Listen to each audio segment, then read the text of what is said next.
Hi students, I'm always excited to present the material for you. And today, we are going to discuss about recount text. There will be 4 main points that we are going to discuss. They are social function, text structure, language features, and example. Okay, let's check it out. The social function of a recount text is to retell past events for the purpose of informing or entertaining. Jadi, tujuan dari sebuah recount text itu adalah untuk melaporkan peristiwa atau kejadian atau kegiatan yang terjadi pada masa lampau dengan tujuan untuk memberitakan atau menghibur. Yang termasuk ke dalam recount text itu contohnya holiday experiences atau pengalaman pada masa liburan, lalu accident atau kecelakaan, and etc. We go ahead to the text structure. A recount text consists of orientation, events, and reorientation. Orientation provides the setting and introduces participants. Orientation artinya adalah perkenalan. Paragraf ini menyediakan informasi tentang latar waktu dan tempat, serta memperkenalkan tokoh dalam cerita. Events. Events tell what happened in sequence. Paragraf ini menceritakan semua kegiatan secara berurutan atau in sequence. Berikutnya, reorientation. Reorientation is the closure of events, yang artinya penutup cerita. Tetapi reorientation ini optional. Boleh ada, boleh tidak ada. Tergantung kepada si penulis recount text. Oke, berhubung ada belasan jenis teks dan setiap teks memiliki struktur teks masing-masing, maka di sini saya akan memberikan sebuah tips supaya kamu lebih mudah mengingat struktur teks dari recount text. Jadi, tipsnya itu adalah berupa singkatan. Singkatan yang saya buat adalah Reco Oreo. Reco-nya itu adalah singkatan dari recount. Oreo ada orientation, events, dan reorientation. Semoga ini bisa membantu kamu untuk lebih mudah mengingatnya. Okay, we move to language features. Language features itu artinya adalah ciri-ciri bahasa.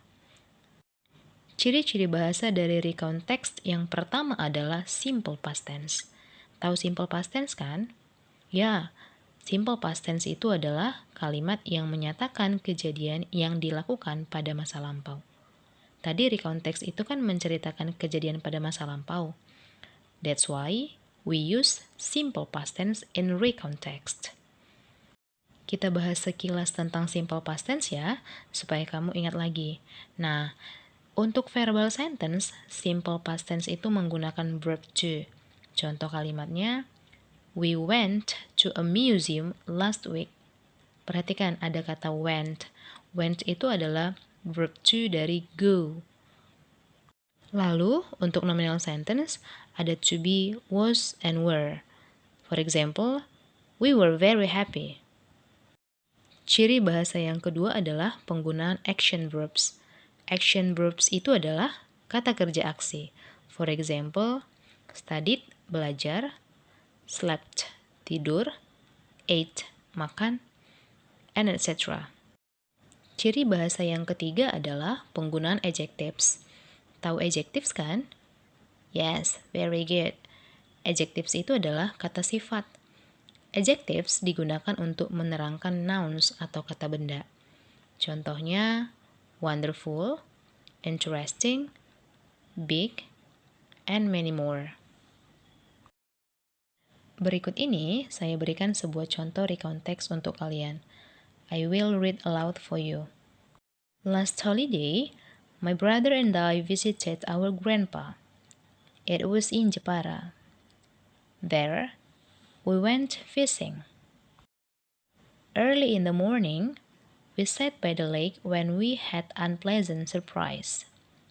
We saw a duck came along with 3 small ducks swimming happily behind her. When we watched them, there was a quick movement in water. We glanced to a pike fish, which rather like freshwater shark. And suddenly, one of the small ducks was pulled below the surface of the water by the pike fish. Nah, kalau kita bahas struktur dari teks ini, maka paragraf pertamanya disebut orientation dan paragraf keduanya disebut events. Dan kita bisa melihat penggunaan simple past tense dalam teks ini, seperti penggunaan verb to, visited, sat, had, saw, watch, and etc. Demikian juga penggunaan to be, was, and were. Well, that's all my explanation about recount text. I hope you understand with my explanation. Thank you.